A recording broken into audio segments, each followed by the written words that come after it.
Welcome. Good morning, good afternoon, maybe even good evening by the time that you listen to this. Welcome to the Growth Talk with Glenn, where we dive deep into journeys of those who master the art of business. Today, we are thrilled to have Teresa Posada joining us. Teresa is a powerhouse in the world of commercial real estate and business brokerage with a decade of experience in creating, owning, and operating startups. Teresa, welcome to the show. How are we doing today? Wonderful. Thank you so much for having me. I'm ecstatic to be here today with you. I'm excited for you to be here because I know this is going to be full of knowledge, expertise, insights. Teresa, if you don't mind, go ahead and introduce yourself. Who are you? What is that you do? And who do you help? Absolutely. So my name is Teresa Posada, and I am currently a business broker and commercially licensed in the state of New York. I am an entrepreneur, a mother, a wife, and a business owner. Who I serve is I serve entrepreneurs and business owners who are currently in their businesses looking to retire. I both help support their growth, their exit, and the actual sales process itself. So that's what I'm doing now. I love that. I love that. You guys notice how I say Teresa? It's my Spanglish, but it's actually Teresa. Is it Teresa? Yeah, Okay, I let's mean say that's Teresa. Let's go, Teresa. If you don't mind, could you start by telling us about the very first startup you were involved with oh yeah. and what experience taught you about that business? Absolutely. So, I actually started my career in architectural drafting and design and engineering, and I worked for an engineering firm. I did that for about 5 years, but very quickly realized that I love the type of work and I love the drawing and engineering portion.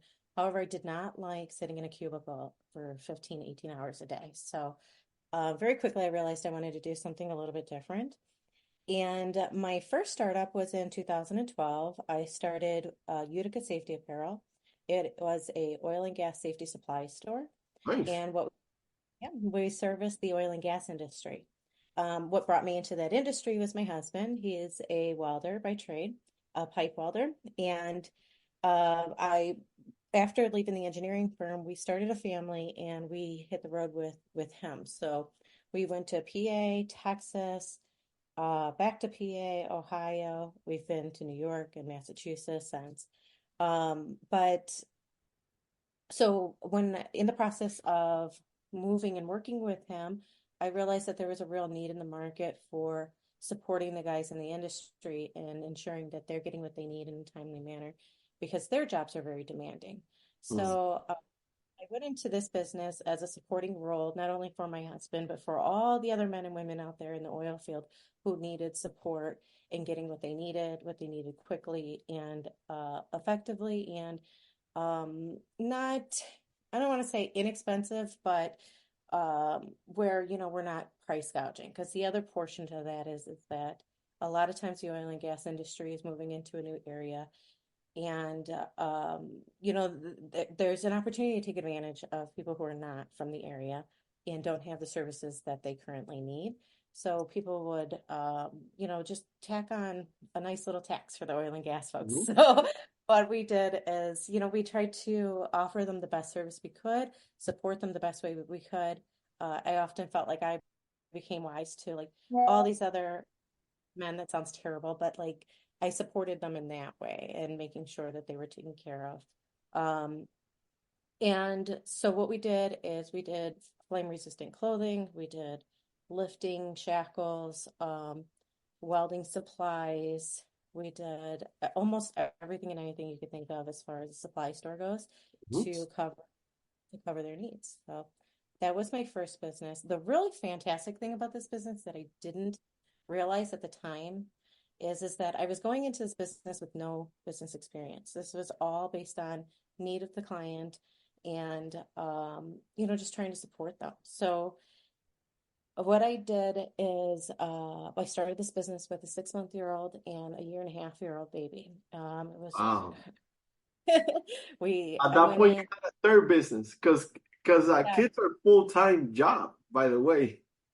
brand new family. Had no idea what I was doing there either.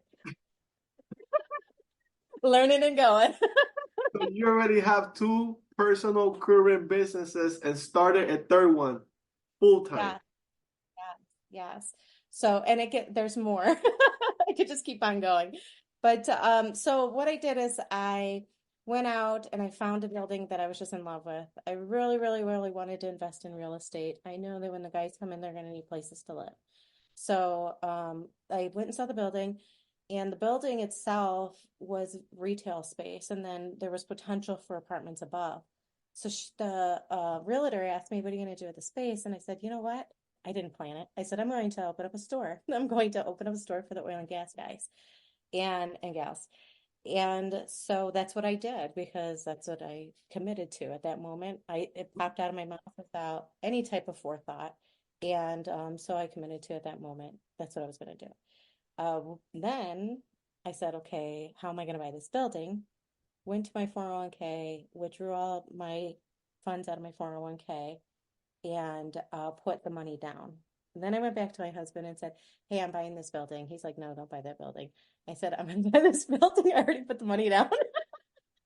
And so we bought the building. I love it. So I put the money down on the building and I asked for seller finance. They gave me seller financing 1 year to pay it off, and then my husband actually pitched in the other portion I needed for the remainder of the down payment, and also helped support me in the building of the business. He gave me my first $5,000 to start my first purchase. It was with Justin Boots, and we bought boots, and I just literally put them in the window. I had 3,000 square feet of space, and I was using maybe 100 feet and a Wow. register. So we, brought the boots in, and then we started selling. And then all the guys, when they came in, they basically said, "Oh, can you get this? Can you get that?" And then I just went to work on everything and anything that they said they wanted, I got, which was really risky. Opened up all kinds of lines of credit, brought in all of these products, but they just kept on coming. So just supporting them, they were supporting me, and they were sharing the location and that Location. we were full and all that good stuff. That's So awesome. yeah, we within the first I started October, and then by the end of the year I had 600,000 in sales.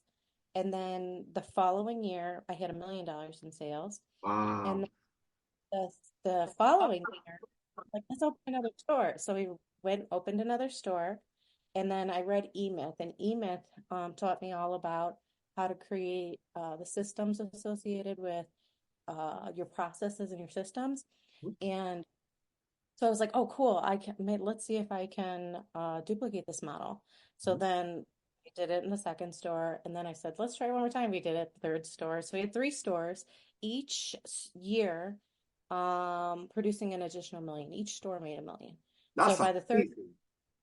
yeah, it was crazy. It was some crazy growth. I learned a lot about growing and growing too fast, about building processes and systems, having teammates, training, everything and anything. Made so many mistakes and learned so many things along the way, but it's definitely a venture that I would never do any differently.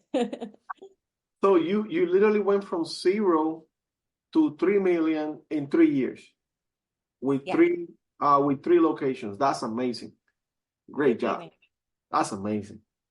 Teresa, in your advisory role at EXP Commercial, how do you approach helping clients evaluate their market value of their business? Yeah, sure. So typically, we start with the financials, and what we'll ask for is your balance sheet, your profit and loss statements for the last 3 years, and your last 3 years tax returns.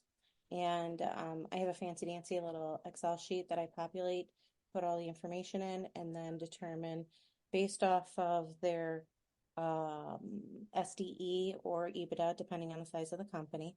Mhm. uh, we make that determination based off of a multiple. Each industry has its standard multiple that it'll trade for. And so we'll take that number, times whatever the multiple is, and then that's the evaluated um, value of their business. Love that. So there is a formula that you follow, which is within the marketplace, in order to find out the market value so you can exit if that's something that you, as a business owner, are you interested? Now, talking about exiting, like when you transition as a business owner into like retirement, right? It's a very delicate process. From business owner, I'm gonna exit, boom, I'm done. What are some key considerations you keep in mind to ensure a smooth transition? Into retirement? Yep. I think one of the things that's really important is take into consideration what you're going to do with the funds that you just obtained, and how you take them. So I think one of the things that's overlooked as far as like seller financing goes is that when you sell your business, if you take one big lump sum on your payment, you're going to get taxed a lot higher. Um, and of course, our effort is to keep as much as we make for ourselves. And so one thing that I think a lot of business owners overlook is the advantages of seller financing, because in the smaller increments of payments that you receive over the longer term, it actually reduces the amount of tax that you pay. And the so that's one thing that I think about when transitioning someone out of their business, is the taxes and the implementation that they're going to pay, but also how they use their funds into retirement. Because the reality of the situation is that um, we build this baby that we work on for 10, 20, 30 years. And depending on how you manage it, how you build it, and how you prepare it for exit, makes a big difference to how much you're actually going to take home at the end of the day. Um, so I would give this advice. If you were thinking about retiring, I would say allow yourself at least 3 to 5 years to start preparing your business for sale in advance. Mm. Um, and that's things such as making sure that your financials are in order, that they're accurate, that they've been audited, um, and that they are easily accessible. Those are, I would say, that's probably the biggest pain point for most owners when they're preparing to sell, that they are either not clear or need to have their books cleaned up. So just anticipating that and knowing that you're going to need to do that in the exit, it helps the sales process significantly and increases your ability to sell. There's a very large amount of businesses that are available for sale right now, and all the time, and the percentage that actually sell is far less. I wish I had those percentages available. I would give them to you. But so we want to increase your chances with all of the available tools available to us. So those are a couple things to take into consideration.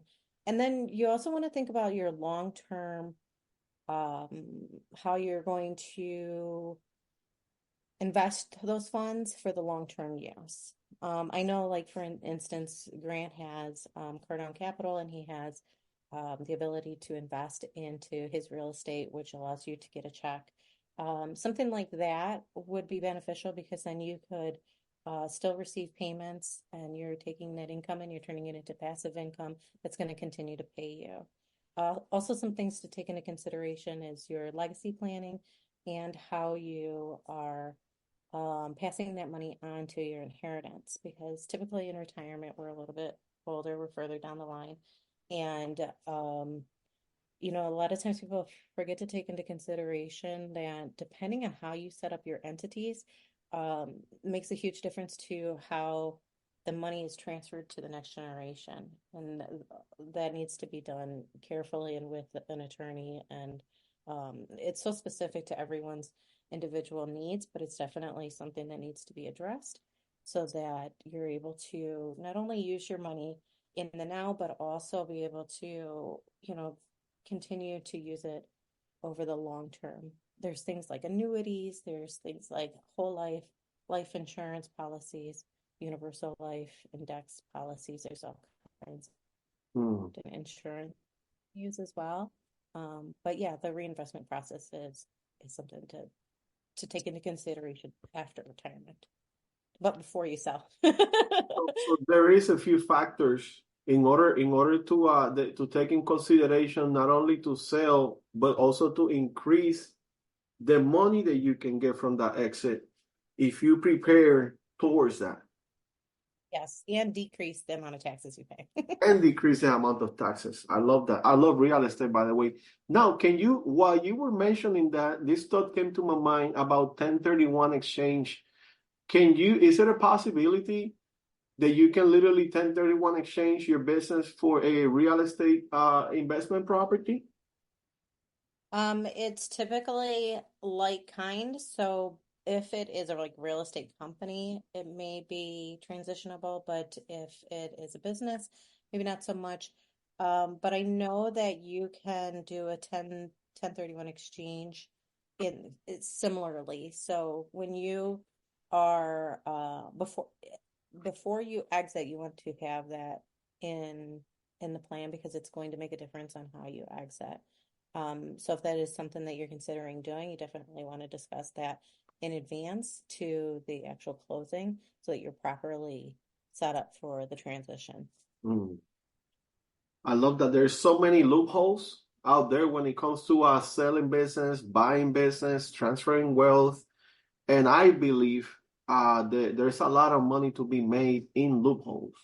It's all knowledge. As long as you have the knowledge and know how to execute it ethically, there's a lot of money to be made in there. Yeah. Teresa, looking at the current market trends, what advice would you give to someone looking to start a business in today's economy? I would say 10 years ago, I was very excited about starting businesses, and I'm actually really great at it. I would almost say that it's one of my superpowers. It's easy to me now versus when I did Utica in 2012. However, if I was to give anyone advice, I would say to look into acquiring a business first. And the Mm, reason is because in the startup process, there's a lot of work. There's a lot of momentum that has to be built, client base. You're basically starting from ground zero. Whereas if you buy a business, you're able to pick up where somebody else left off. Somebody else has put in all that hard work in the front end for you. So then you can actually just step in and start from, instead of ground zero, you're starting from wherever they're at. So if they're at 200,000 in revenue and they have a client base of 1,000 people, you have somebody to work with. So I would definitely recommend to acquire a business before starting a business. mm, However, starting a business also gives you a lot of that bootstrapping experience and some of those things that you probably wouldn't learn if you acquired. mm. So if you are a seasoned startup professional like yourself, at this point you have learned all those steps from the startup, the hustle, the commitment, the time, right? The dedication that it takes to go from zero to 600,000 and then to $3 million within 3 years. You learn the processes, the systems, the strategy, the marketing, putting people in place. So you learn that, right? So now Yeah. it's easy. It will be easier for you to take over other businesses or even start a new one. But for somebody that is not knowledgeable in that aspect, would it be an easy transition to buy it and just simply put people in place so they can run it? Absolutely. So there's a couple of different things you could do. If I would definitely pick an industry that you are familiar with, something that you've done in the past, maybe you've managed or done corporate in this area, that's going to give you a leg up. Secondly, you're probably going to want to bring in a general manager or look to see if they already have a general manager and a team in place. That's definitely going to be an advantage for you. If those things are not in place, I probably would recommend maybe starting from scratch and not stepping in because there's a lot of things that you'll have to know and learn. However, the nice thing about coaching is that you could actually leverage other people's experience in this way. So if you decided that you wanted to buy a business and you wanted to learn as you went, assuming they had a team in place, I would advise that you also invest in having a business coach on your side, Mm. because it can also still provide you a lot of valuable insight and experience that you may not have that you'll be building, but at least you'll be building with somebody else. The other key advantage to having a either a business coach or an advisor on your side is that no matter who you are, even myself, I have coaches because there's things that you can see from the inside. I have all these hourglasses on my desk. There's certain things you can see on the inside, but you can't see on the outside Mhm. of your life, right? So your business coach can see from the outside and they can give you perspective from the outside, which helps you not only grow, but also helps you make good decisions and minimizes your mistakes and saves money. A lot of times people don't want to invest in a coach, but however, that money returns to you tenfold because you're saving on mistakes that you would be Yes. making, right? I've made a lot of very expensive mistakes, so Yes. you can learn off of those So expensive not only mistakes. you save money in not making mistakes, but also when it comes to like business development, training, coaching, mentoring, is tax deductible. So you're Yeah, saving twice. You're saving on mistakes and also tax deductible. yeah. Teresa, if you can go back, loopholes, guys, loopholes. If you can go back and change one decision you made during your career, what would that be and why? Wow, that's a huge question. Not something I've ever really thought about because I feel like there's so much value in your mistakes, that you Mm, so much from your mistakes. So I probably wouldn't change anything. Um, I oh, I take that back. However, it's creating value now for others. Um, One thing I didn't know before was about advisors and coaches and support in that way. And I was building out the business with my own knowledge and books. And think that if I could go back and redo things, I would tell myself, I'd shake myself and let myself know that there are people out there to support you, that there's people who have done what you are trying to do, and you just need to ask the questions. Because that's one thing that I feel like as a business owner for myself, or maybe it's a personality trait, yeah. but I'm asking for help. And the people that I was asking was my husband, who I love and I admire and value. And but unfortunately, his business experience was actually less than mine at that time. So if I could go back, I would have hired an advisor as myself, such as myself, to help me do the exit because that was the one thing I see as a failure in the business is that unfortunately I wasn't able to exit the business. I did have an opportunity I had three different buyers come at the exact same time in the third Wow. year and we were at the peak of our business and I was doing wonderfully. And I'm thinking, why would I sell it? I'm doing wonderful. Yeah. And I had no idea what it took to sell. And then, I'm having these seller conversations and I didn't know what to anticipate, how I should be preparing. And so I missed those opportunities. They all came at the same time. They came wham, bam, and they were gone. And so that's one thing that I would say is Mm. to ask for help. Look for advice and advisories in the area that you're in the direction you're trying to go in.